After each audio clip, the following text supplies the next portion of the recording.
To see the growth and the giggles and the fun and the friendships that form here, that's what this is supposed to be. This is not supposed to look like this. This is not what we're supposed to be filled with.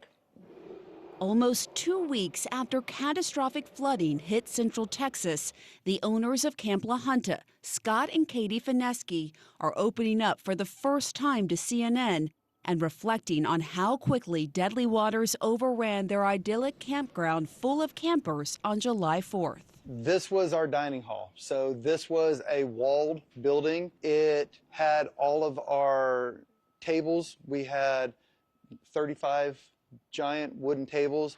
Awakened by the thunder in the overnight hours, the Fineskis started planning for rainy 4th of July activities until Katie looked out the window. A lightning bolt came across the sky and lit up the athletic fields, and she looked at me and said, "I think I see our dining hall table floating across the athletic field." Water does not rise this fast here, and it's just something that was beyond belief.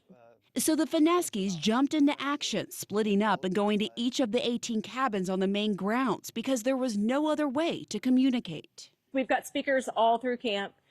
We also have our own radio station that we broadcast announcements, but all of that stuff washed away. Evacuation is one of those things that's on that emergency plan.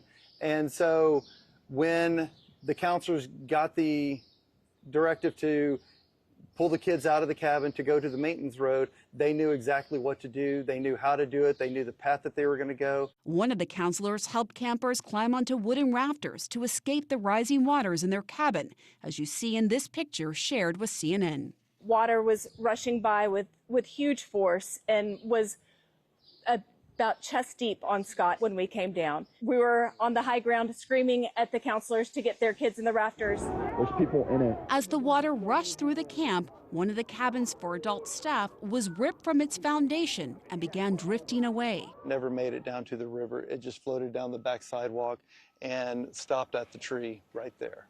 The Fineskis emphasized the bravery and heroism of the counselors, mostly teenagers. We were very fortunate in the fact that all of our kids were able to get out safely. And it's without them and without the way that they reacted, it could be a completely different story.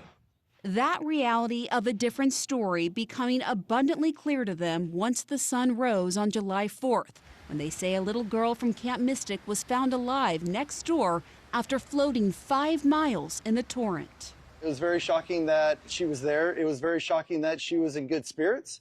And it was very shocking that she wasn't injured. Now they're grappling with the loss of friends from nearby camps, Jane Ragsdale from Heart of the Hills and Dick Eastland from Camp Mystic, along with 27 campers and counselors. It's a really strong community, so losing Dick and losing Jane is just, it's unthinkable. Our heart goes out to everybody at Mystic, everybody in the community. This is a disaster that's hitting a whole lot of people.